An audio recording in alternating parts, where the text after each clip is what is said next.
Hey guys, তো আজকে আরেকটা ভ্লগ শুরু হবে, আরেকটা জার্নি শুরু হবে। আর সেটা হচ্ছে এবার আমি আমার রাজ্যেই করছি, সেটা হচ্ছে বাঁকুড়া। ইয়েস, বাঁকুড়াতে এবার আমার জার্নি। আর এরপরে হয়তো একেবারে ট্রেনে গিয়ে দেখা হবে, কারণ হাওড়া স্টেশনে মনে হয় না ভ্লগ করতে পারবো। করতে মনে হয় নাকি করতে পারবোই না হয়তো, কারণ সিকিউরিটি কিছু রিজনস আছে, সেই কারণে হয়তো ওরা করতে দেবে না, সিকিউরিটি পারপসেস আছে, সেই জন্য করতে দেবে না। তো দেখা হচ্ছে একদম ডিরেক্ট ট্রেনে গিয়ে। চলো, টিল দেন, বাই বাই। তো উঠে পড়েছি 18013 হাওড়া বোকারা স্কিল সিটি এক্সপ্রেস। আসলে এটাই আবার চক্রধরপুর এক্সপ্রেস, আদ্রা থেকে আলাদা হয়ে গেল। তো খুবই ভালো জায়গায় সিটটা পড়েছে, এই যে। আর এই সামনে বাথরুম, অসাধারণ, বুঝতেই পারছি অসাধারণ গন্ধ বেরোবে। মানে এই ঝাঁঝালো গন্ধে রাতে ঘুমাবে কিনা জানি না, দেখা যাক ঘুমায় কিনা। হ্যাঁ, যাই হোক, রাঁচির মতো ট্রেনটা মিস হয়নি। তো চলো, কালকে সকালে দেখা হচ্ছে আবার বাঁকুড়া স্টেশনে নেমে।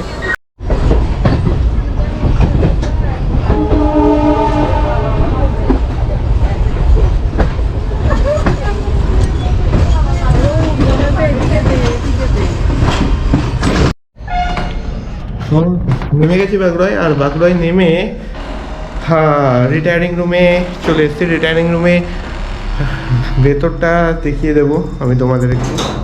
যথেষ্ট পরিষ্কার, বেশ সুন্দর।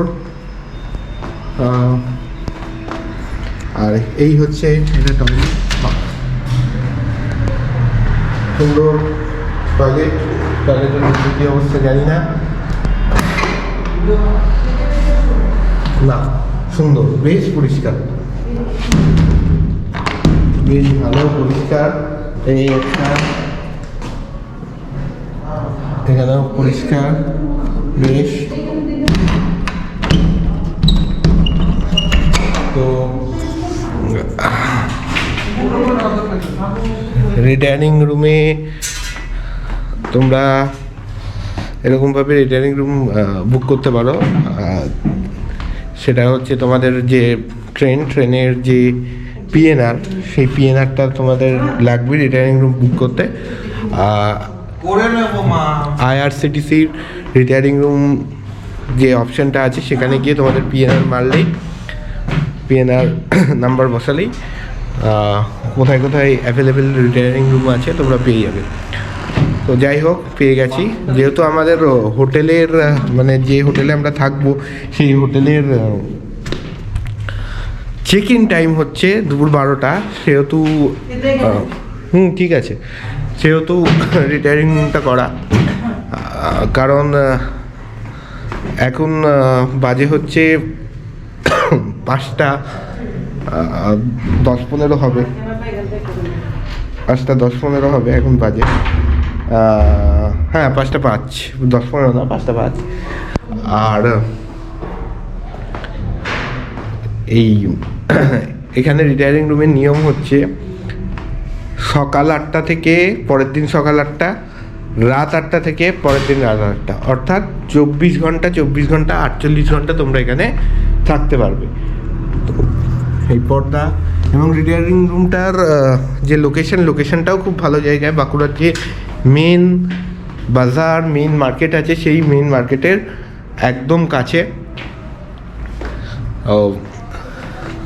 এই হচ্ছে, এটা নন এসি, একটাই এসি আছে এখানে রিটায়ারিং রুম, যদিও সেটা বুক করিনি। এই বলার ছিল। তো দেখা হচ্ছে আবার পরে, চলো, টাটা। Good morning. জানি এটা বলা উচিত ছিল যখন নেমেছি তখনই, কিন্তু তখন এত মানে ঘুম আর এত টায়ার্ড ছিলাম, তখন বলতে পারিনি। যাই হোক, এখন বলে দিলাম গুড মর্নিং।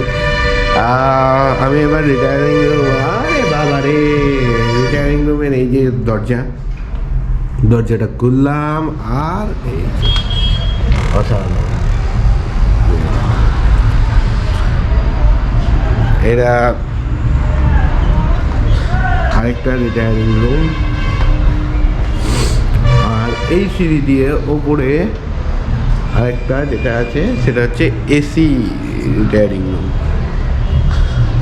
দেখি, চলো বাইরে যাওয়া যাক। তাহলে দরজাটা বন্ধ করে দিই।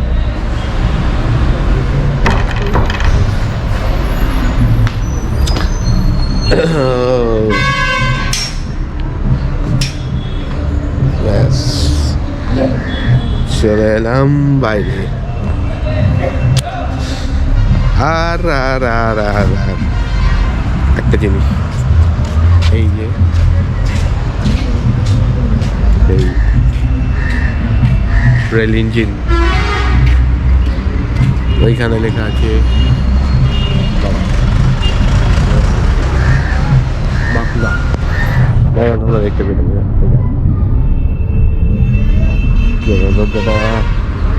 হ্যাঁ, এই যে খুললাম। আর এই সামনে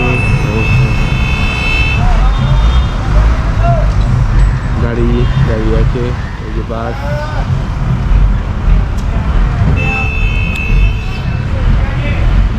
মোটামুটি এই অবধি থাকুক। তো 3 মাস পর্যন্ত রিটায়ারিং থেকে বেরিয়ে শুধু ঘরের কোণে, আর এই হচ্ছে রাস্তা।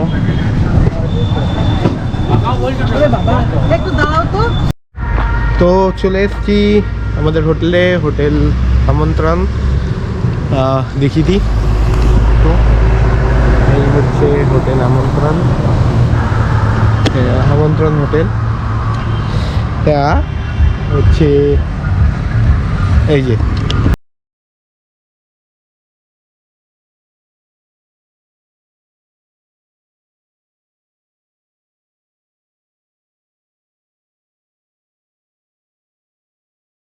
চলো আমাদের রুমটা দেখিয়ে দেওয়া যাক।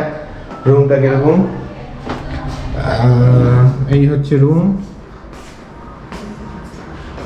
খুব একটা বড় হয়তো না, কিন্তু খুব পরিষ্কার।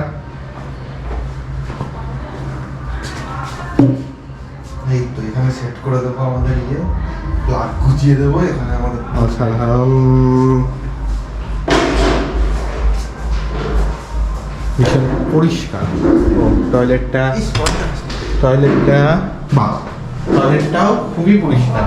সব থেকে বড় কথা হচ্ছে এই টয়লেট যদি পরিষ্কার না হয়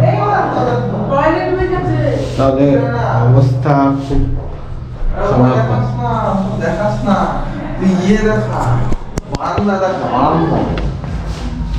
হ্যালো বন্ধুরা, আমরা এখন বারান্দা থেকে ব্লগ বানাচ্ছি।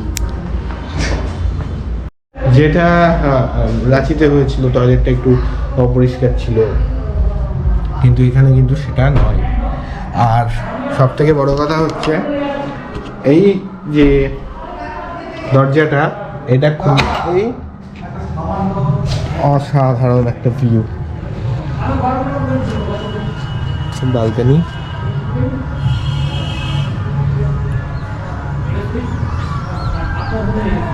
খুব সুন্দর একটা ভিউ, বেশ ভালো, পরিষ্কার পরিচ্ছন্ন।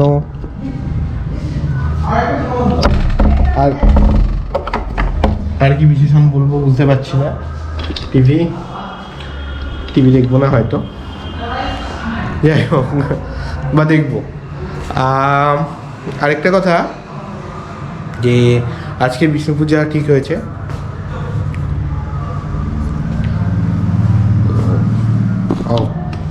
আমি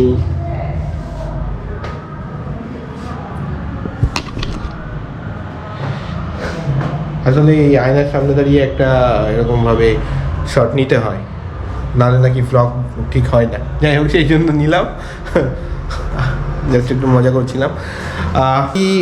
এদের নিজস্ব কোনো রেস্টুরেন্ট নেই, বাট এদের সঙ্গে যে যে রেস্টুরেন্টগুলোর লিঙ্ক করা আছে সেই রেস্টুরেন্ট থেকে খাবার আসবে। ফ্রেশ হয়ে নিই, চলো আবার পরে দেখা হচ্ছে। Till then bye by.